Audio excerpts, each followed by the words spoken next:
Let's get it going. What is it? Yeah. Oh. All right, we got it. We got it. Oh, I got the thing on the screen still. We live, though. We live. Chat, give me a 1. Let me know if we sound good. Let me change the... There we go. There we go. Oh, I got my light on. That's why it's dark in here. Gotta get that going. What are we doing? Y'all saw the Christmas tree, though. You know what I mean? Y'all saw the tree back there with no lights. It doesn't look like a Christmas tree. It just looks like a... Well, I guess it kind of looks like a tree. I don't know. We're live, though. And, man, look, man, I appreciate the ones. I see y'all. Thursday's injury report is here. We're going to react to it. But similar to yesterday. So yesterday I went live, and I was like, hey, I'm going live before we go live on the roundtable because I want to build some hype. Let's go live. Let's do the injury report because otherwise I wouldn't be able to get to it. And then we'll go live on the roundtable. Well, guess what? We're going to be live on the roundtable again today at 5:30 p.m. Eastern time, right after the show. I'm going over there. I'm going to be live with Dan Mitchell. If you know who Dan Mitchell is, if you don't, he's the Buffalo Bills representative for the Roundtable Sports. And I guess we're going to debate. I don't know. I'm going to cook him, to be honest with you. But we'll see. I don't know. We'll see how this goes. But, man, I'm fired up for this, man. So it's going to kind of be an early preview, like the behind enemy lines type of deal. So I wanted to kind of build some hype here. We'll move over there as soon as this thing ends. So join me over there 5:30 p.m. Eastern time. But today, we do have something to discuss. I'm not just here to discuss nothing. We do have the injury report. And I have started really diving into the Buffalo Bills. I got some takes, so we can kind of discuss that as we go through this, things that stuck out to me when watching this team. And I think the best way to address that is by looking at the injury report of what both teams are dealing with. Now, for the Lions side of things, a lot better today. It looks a lot better today on Thursday, except for one name that popped up. And I feel like if this name, I don't want to say this name, but like in the past, I wouldn't have been like frustrated with this. Like not like I was today. I saw this name and I was like, really? Like I was really hurt. It hurt to see this name pop up on the injury report because just what we're dealing with in this positional group and what we've dealt with that position specifically throughout the season. And it's like, man, who's going to step in and play that role? This one hurt to see, but we'll share the screen right now. This is the Lions Thursday practice report. We should call it practice report. This is Thursday's practice report for the Lions. You can see the top name is new. It is Trevor Nowatzki, who has been listed as concussion, no participation. And that hurts my heart a little bit, man. It really does. So I'm not saying this rules him out, but if it's concussion and he did not participate, right, and he's going through that protocol, it's probably not a great bet that he is available for Sunday. I hope that he is. He has a very specific role for us now. We have been completely decimated at that position this year. And when you look at the Lions' depth chart and you're like, okay, well, where do they go from here? Like you start getting to like Ben Neiman. Does Ben Neiman take those snaps? I mean, the last time Ben Neiman, was kind of in, he kind of just moved to Will Backer and Alex Anzalone kicked down to the line of scrimmage against Houston. So he was kind of playing that like Derek Barnes type of role. And we don't have Alex. We do have, the good thing is we have flexibility with the Will Backer. Like we have Quan, we have Long, we have depth there. So we'll be fine there. And we have Jack. And my assumption is they're not going to want to move Jack. They're like, Jack, you said off ball. He's playing incredibly well. We're going to leave you at that Mike spot. But then it's about that Sam position. And the thing is with Buffalo, they play a lot of jumbo package. I believe statistically more than anybody else. Man, that is a tough loss. So my assumption would be that we see a lot more Ben Neiman. And maybe they do kick down Jet Campbell. Maybe they put Ben Neiman in that kind of role. Maybe they try to set a guy like Long or maybe specifically Quan Alexander in that spot. But then also the door is open to me for Jamal Adams. I think Jamal Adams' door to potentially help us in this game is a little bit more open, where he was taking Amik Robertson snaps last week. And, this could be a game where they could kind of look at him as like the third linebacker. I mean, he's repping with the linebackers. Maybe this is the week to give Jamal Adams, like really ramp it up and kind of see what this is going to be about. Because here's the thing, Jamal will tackle. Jamal will play the run. So it'll help us in that aspect. And when you have the athleticism of a guy like Josh Allen, and if you are going to try to get aggressive without using a spy, Jamal Adams can become helpful. So I do think the door is open for Jamal potentially to be very impactful this week. And then, of course, you could also go to if you want to just start to look for more like, okay, that guy fits, practice squad. You have guys like not Abraham, sorry. Wait, what was his name? Abraham Beauplan. Yeah, that is his name. Sorry, the first name, last name, kind of weird. Abraham Beauplan, school name. And they also have, if they wanted to go to like Isaac Ukwu or something like that or bring someone else. But my assumption is we might see a good amount of Jamal Adams this week. That's kind of my guess from what I've seen from this team. OG Cushie's in the building. I see you. Ryan's here. Bills fans seem really cool and humble. Hey, shout out to the Bills fans, man. You know what I mean? Bills fans are dope, man. Shout out to the Bills fans. Nowaski's a big loss. It is so tough. Now, the positive as drinking raw terps. Dang. Okay. Dang. You don't like Maryland? But I don't know if that's. But we do have a lot of positives there, it looks like, man. I mean, look at what we're talking. Levi, limited. I don't know if that's a major positive, but I would say that it is, right? It seems like it's on the table day-to-day kind of deal. Limited again. All right. We'll see where that goes. You know how Wednesdays are. But limited now for DJ Reader. DJ Reader is back and practicing. We didn't really get an update on him last time. So DJ Reader, it's like, all right, there might be something here. Taylor Decker, full participation back-to-back days. They were optimistic about him. It's all signs are now pointing to he's going to play this week. Huge. We have to have him in a couple of weeks here. Ali McNeil, in concussion protocol. It's about clearing it, but full participation the last 2 days. Huge positive. And then the improvement from Josh Paschal, not a full participation, man. There is some really good news here with the defensive front. It's just, this is heartbreaking. Trevor Nowaski, no participation today. Probably not going to play. And hopefully that leads to an opportunity for a guy like Jamal Adams or something to get a little bit more looks this week. Now, I'll go to the Bills side. I see y'all. Tyrone's in the building. Blackout, baby. I see you. Hey, the blackout. Ooh, those uniforms are tough. All right, let's just be real for a second. Has anybody in here bought a Lions jersey this year? And if you have, what color did you get? I mean, what color did you get? I'm pretty sure 90% of people that have bought a Lions jersey went with the black jersey. All right? I don't see a lot of white Lions jerseys. I'm going to be honest. I don't see a lot of people rocking the white Lions jerseys. You know what I mean? I like them, and I'm just saying. I think the black jerseys are taking over, so it's always great. I mean, look at my man Shift here. He's got a black Lions logo. What are we talking about, man? Yeah, the grays were fire. The grays were fire. Oh, you did go blue. Okay, you went blue. Okay. Ryan, you wearing the jersey? All right. Let's go to the Bills side. Real quick. Because Buffalo's is massive, but it's not that much. It's just insanely huge here. How's it possible if there was no practice? Okay, this guy. So conducted walkthrough on Wednesday and did not practice on Thursday. Wait, they didn't practice on Thursday? Actually, this is a legitimate question. Wait, what is my man Justin Shorter season talking about? They have to show up on injury. Wait, so they didn't practice today? I didn't know there was a thing. A virtual practice? All right, well, I guess these are projections then. But the big thing is, I mean, these are kind of the same as yesterday. Rasul Douglas, no participation. I guess they're just picking it up from yesterday, so we probably won't know anything until Friday based on that. Damar Hamlin, that's a weird one because he went from full to no participation, so that's kind of strange because I don't know. I'm not sure why he pops up on it. That's kind of weird. Well, I guess we'll keep an eye on that one. Matt Milano's back. Donkey Cade's back. Taylor Rapp, we're not sure. Could be Cole Bishop, the rookie stepping in. Curtis Samuel's good to go. And then Casey Toohill, he's been on here for a couple of days now. So I guess Friday's where we're really going to learn a lot. But I would say for the most part, they're just getting healthy. Like, this is a team that's getting healthy outside of, well, keep it on Damar Hamlin one because they could potentially be down their top two safeties, Rapp and Hamlin, in this game. That is interesting. I'm going to have to ask. So, like I said, once we end here, 5:30 p.m. Eastern Time, I'm going to be live over on the Roundtable Sports Network on YouTube, like I was yesterday when we did this. But I'm going to be speaking with Dan Mitchell, who's the Bears content creator. I said Bears. Bills content creator. And we're going to be previewing this game. So it's a good look at kind of behind the scenes with the Bills. Like, what are they about? And I started watching them. Really dove into them a lot today. I'm almost done with this Rams game. And, look, man, it's interesting because the Rams game I don't think is indicative of who they are at all, like, especially offensively. It's like, this is clearly not how they want to play football. Like, they don't want to be throwing the ball every play. Because all I've heard about the Bills, I was like, man, they're running the ball a lot more. It's Josh Allen's obviously turning the ball over less, and there's a lot of positives from that. But then when you watch them, they threw the ball. It seemingly felt like every single play against the Rams. It was insane. And so much of what made that game close was very simply Josh Allen was incredible. I mean, he would take off for 30 yards, and it was like, all right, you had him in a good spot, but then Josh Allen just went crazy. And I mean, it feels like the case every time you play Allen in the Bills, but that is clearly focus number one. Now, I did hear Aaron Glenn talk about the receiving core that they have and how he's excited for that challenge, but that's like a real receiving core, right? Khalil Shakir, taking that 51-yard touchdown grab. That was an underneath pass. Amari Cooper, Matt Collins is the legitimate number two. I think Matt Collins is better than what they had. And honest, this is coming from an outside perspective. I think he's better than what they had last year with Gabe Davis. I'm just being honest. I think that's an upgrade. They have, and you know what's the thing about the Bills? I told this to Easy earlier today. We'll have a video coming out here soon.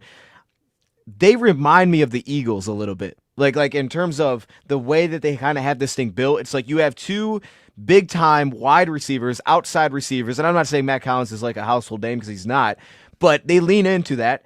And then they have a big time running game that plays heavy personnel. And it kind of feels like that a little bit, especially when the tight ends. Like this is one of those, they kind of have some of what we do within them a little bit, right? I mean, I don't want to go to Green Bay. Green Bay is a little bit more like wide receiver diverse, but that's who they are, man. The throwback style, and against the Bills, they didn't. I mean, the Rams. I don't know what I know they play heavy personnel, a lot of 6-0 linemen. I don't know what their rate is of like 12 personnel this season, because those wouldn't be the same thing. It'd be a jumbo package, but this is a team that seemingly didn't play much of that at all against the Rams, and that felt weird. It felt weird with Dawson Knox and Dalton Kincaid, but they didn't have Kincaid last week. So my guess is that without Kincaid, they kind of pulled back and were like, we got to use more Khalil Shakir. I mean, it definitely gives you options, but I don't think they were who they want to be against the Rams. And a lot of that was also they had a lot of pressure put on them. I mean, the Rams went up 10. They blocked a punt, took it for a touchdown. It's like, oh, this game's different. All right, the game's changed immediately. So they wear white every game. Who wears white every game? In your pic? Oh, that is in your picture? Okay, look at that. I see you. See, Ryan, look, I should have known. You know what I mean? I'm getting a blueberry Jack Fox one. Are you serious, Ryan? Ryan, send me a picture when you get that. If you want to. Send me a picture. I want to see that. You really gonna get a Jack Fox jersey? I've met someone with a Jack Fox jersey, and shout out to them. I don't remember what their name was, but they actually got it signed by Jack Fox at training camp. He saw it and he was like, hey, I got you. I think they posted it on like social media or something, and were like, oh, Jack, you gotta sign this. And Jack found him at training camp, went over, signed the jersey. So hey, I'm not saying it's gonna happen, but I'll say if you have the jersey, you might want to post it on social media and tag Jack Fox, because there's a chance that maybe next year you get that thing signed if you go to training camp one time. That's all I'm saying, is that I've seen it happen. I saw it with my eyes. All right. You got a white Hutch jersey, but I'm going to get the black Gibbs one. That one looks just a different level clean. I mean, that one is disgusting. Love the channel. I appreciate you, Nathan. Oh, snap. I was about to put on heavyweights. And look, we're going to get out of here at 5:30. Shout out to them. Shout out to my mates. Like I said, I did a show with them earlier today, so that should be out soon. But at 5:30, I'm moving over to the roundtable because we're going to preview this Lions-Bills game with Dan Mitchell, so that's going to be a lot of fun. For sure, I'm excited to see it. Fox deserves more love. Best punter in the league. Yeah, that's probably facts. I mean, I don't know the other punters that well, but he's a dog. He's a dog, and we know it. We can at least appreciate what he's about. Now, I will say that I do think that this defensive line injury report, when we see all these guys that are coming back, I think it's super important this week. I don't think this is a great offensive line for Buffalo. From what I've seen, I don't think it's fantastic. I don't think it's terrible. And I need to watch more because the Rams do have an up-and-coming defensive front, right? So they can put pressure on you, right? They're going to stress you out a little bit as an offensive line. But like when they had to deal with all these different games up front, they just seemed a little bit lost. There was a lot on their plate, and there was a lot of mishaps in pass protection. And I do feel like, and also, Buffalo's not afraid to go empty, scat protection, 5 guys. And they'll do that. So you're going to get opportunities to get after the quarterback. The obvious downside of that is simply, is he going to take off and run? That is the main downside of all of this. We can bring form, and I think we can create pressure. If Aleem is back this week, which it looks like he might be, and Pascal's here, and we need these guys to stop the run, because to me, that Rams game, like I said, is not who this Bills team wants to be. I'm sure they're going to come in and try to not play that game like they played against the Rams, which is we got to throw the ball every single play. I'm sure they're going to want to avoid that, because they know that we take the ball away. We will take the ball away. And I think if they throw as many times as they did, we will take the ball away from Josh Allen in this game. That being said, though, if they are who they are and they're able to play to that, it's going to be through the run game. It's going to be through James Cook. It's going to be through the heavy personnel, which is why it's such a must to get these defensive linemen back, which is beautiful timing. And hopefully DJ Reader going from no participation to limited means like he's in a legitimate spot where he could actually go this week. Bills have 2 DBs out. So Rasul Douglas potentially might not play. Now, I will say, I don't think Rasul played that well last week. From what I've went through so far, I went through the entire Bills defense. Offensively, I don't think Rasul was great last week, but what I was also telling Easy was I think that is the most underrated unit of the Bills team probably, is their secondary. Like, I think so much runs through what they built in the back end. When they made the trade for Rasul Douglas from Green Bay, which was, I love the trade. I think when you tied that along with Christian Benford, who's a very legitimate corner, Teron Johnson, who most teams are now playing, putting you into sub-package defensively, so you got nickel out there and Teron Johnson's on the field, who they love, and also the investments in the safety room continuity with Taylor Rapp, Cole Bishop as a backup right now, DeMar Hamlin continuity there.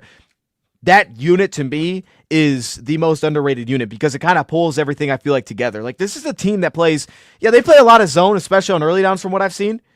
But it's also a team that is very willing to be similar to us and say, you know what?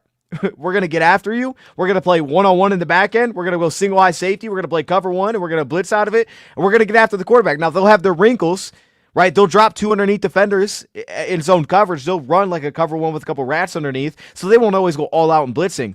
But they will absolutely put guys on an island. And I think when Rasul Douglas is there, it's similar to us in the sense that it's not that maybe they have the best corner in football somewhere defensively, but what they do have is that they have a very well-rounded group, and there's not a lot of weaknesses there. Like we saw last week, Cam Lewis stepped in for Buffalo. Once Cam Lewis started to get into the game, I thought you could point out, like, yeah, that's not fantastic. Like, that guy's getting beat when he's one-on-one. And I think that's really the strategy. I mean, if teams are going to be able to play man, it's not that you have to have elite corners. It's that you just can't have major weaknesses. And I think for Buffalo, when they're right, they don't have major weaknesses. Well, if they don't have Rasul Douglas, their backup situation has been a little bit questionable. I mean, their backup did have a pick six, I think, at the first game that he was in this year. He's long, 6'2". But to be honest, it's like, who's even going to play? I mean, it could be Kyrie Elam, but it doesn't sound like it's going to go that direction. So that changes a lot. The safety position, I think, would be interesting because of how much zone it is. Like, I do feel like this is a team that you saw the LA Rams. Like, there's opportunities to get over top depending on how you're attacking them schematically. Like, you can put these safeties into conflict. You can flood sides, right? You can run, like, scissors concepts. You can do things like that and potentially get steps. The ball had to be out early because Stafford was throwing some of those passes like 60 yards in the air. I mean, it's incredible. I don't know that it'll show up a ton. But this, I remember someone asked me, like, when's J-Mo going to have those couple touchdown games? And I was like, well, you got to get the right team schematically, defensively. Opportunity could be there. Like, it could, at least once, I think it could absolutely present itself for one of those big plays in this game. I wouldn't doubt that at all based on the way that they're playing coverage. And, yeah, I mean, if I'm just looking at it right here, this is the Bills' defense. They mix in a lot of two high safeties, right? And maybe some of that was more so for the Rams, but you definitely have to be able to run the ball against this team. And their defensive front, probably their biggest strength. I will say, though, the weird thing with their defensive front is I think they have a little bit of a weakness in the sense of Matt Milano being back for Buffalo is massive. Like, he's full participation. He's set to go. He's outstanding. Outside of that, I think they're a little bit questionable at linebacker. The other aspect that helps them a ton against the run is their defensive backs now they're not good statistically, but their defensive backs do a lot in run support. Teron Johnson mainly, but their cornerbacks or safeties, they do. I mean, their safety. I can't think of dude's name. I can't think of his name. Hold up, I gotta get pulled up. I don't remember. It'll come to me. Where's his name at? Damar Hamlin. That dude will absolutely step down and play the run. Damar Hamlin will play the run. But their defensive front is built through the edge position. Von Miller does a good job. And, they have Gregory Rousseau, who's a dog. On the interior, though, I think they can be a little bit hit and miss. I don't think they're going to get, like, moved all over the place like Jacksonville, where it was just dreadful. But they are a little bit more hit and miss. They definitely are. Ed Oliver can be hit and miss, holding his ground. Cutback lanes open up a lot. A lot of cutback lanes opened up for Kyron Williams. Austin Johnson, I think, struggles in the interior from what I've seen so far, their defensive tackle. I do like Daquan Jones. He's just a rotational piece, though. And then linebacker, I think, it's not great outside of Matt Milano. So I do think, like, the interior / second level can absolutely be exploited. I think it can be attacked. We know the Lions are going to want to run the football against this team like they do want to run the football against everybody. And I think the door is open for the Lions having success on the ground. It's going to see interesting to see what Allen does. Mike, I can't even read. He is something for sure. Yeah, Allen's crazy. And look, man, the thing is, like, I'm saying it now early, my opinion could change before we do the preview / prediction. I'm honestly not that worried about their passing attack. Like, I came in expecting to be like, oh, man, this offense with Josh Allen is... I didn't walk away like that. I know they scored 40, but I just didn't feel that when I was watching him. It was like, all right, they're going to make a couple of... He's going to do some things with his legs, right? And he made some huge third down conversions on his own, and I do respect they have so much trust. I appreciate you, Mike. Mike, thanks for stopping in, man. The trust that they have from their wide receivers in Hollins, in Amari Cooper, to give them opportunities one-on-one, like I can appreciate that level of trust that they have in those guys. But I think as just a pure drop back pass, I don't think it's great. I don't think it's fantastic. And when I'm watching them, like, it's like if you can just kind of not let Josh Allen take over some of the key moments, which situationally the Lions have been fantastic this year, I think they're going to have a lot of success against this team. Like, I think this is a very clear path. Stop the run, run the football. Like, it's very clear. If you do those things well, you should beat this team. I think you can beat this team going away. Obviously, that's the path of this one. But, yeah, this passing offense didn't really do much for me, man, for what I went through so far. Didn't think it was that much of a concern, to be honest with you. And I think we match up better than the LA Rams did. I think we have better cornerback play. And I know that Aaron Glenn brought up their receiver talent and was like, hey, man, they got dudes over there. Yeah, I just think our secondary is better. I'm just be honest with you. I just think we're a better secondary with the LA Rams could put out there. And I do think we'll create some pressure because I don't like their offensive line. And if we get them backed up, we're able to play some games while also keeping them in the pocket. I think we can have a lot of success against this team. So that's why this injury report is so massive, because to me, it's very simple. There's a lot of matchups that I like in the pass game. What I don't like is stopping the run without anybody on the front. Well, we're pretty healthy there. It looks like we're getting that way outside of Trevor Nowatzki. So to what my man said earlier in the chat, keep an eye on Jamal Adams. I think Jamal Adams could absolutely get more and more involved this week. I think that would make a ton of sense. But outside of that, man, I mean, I really like how we match up defensively against this team. What up, Just a Fan? Daniel's in the building. You can get authentic jerseys for way less on sites like eBay or Poshmark. Oh, shout out to Poshmark. Brand new, of course, not used. That's where I got both of mine. Well, Stab, what jerseys did you get? I'm telling you, you know what? I want to get a Carlton Davis jersey. That's the one that I want to get. I haven't got it yet, but I'm just, every time I look at it, I'm like, man, I really want to get that Carlton Davis jersey. You know what I mean? Like, man, that's the one I want. So here's the injury report. He's limited today. We haven't really gotten any updates on the guy, but he was limited today with shoulder. My assumption is that's a huge positive. Now, if he can't go, right, you know, Pat O'Connor did some good work. Broderick Martin's at least in a pretty solid spot. We'll be fine there if he can't go. But, yeah, this is huge. This is huge because, like I said, I don't think that they're really built incredibly well to play that game that they played against the Rams. And I know they put up a lot of points, but I think a lot of it was Josh Allen just became a superhero and took off. Like, truly, that's what he did. And sometimes I think that he left plays out. Like, early in the game, he wasn't dicing guys up. Like, he was missing throws early in the game or missing guys that were open, but I don't think their pass protection is fantastic either when that's who they are. So I don't think they're fantastic in that game at all. And I think there's a very clear way that it's like, okay, he'll do some things because he's Josh Allen. He's going to get some crazy plays regardless. But on the consistency side, I don't think it's going to be that consistent if that's how they have to play. So they're going to have to find a way to run the football, which excites me. I will say, though, little side note, because they get the running backs involved in the pass game. Like Ty Johnson had a huge play last week, and James Cook's big.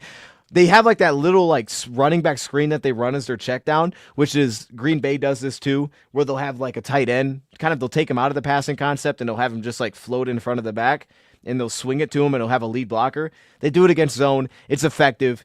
It's goofy looking, but it works. And a lot of teams, I think the Bears have done it. Like teams have, I don't think we do it very much at all, but like we run design screens when we do it, but they have like that little check down.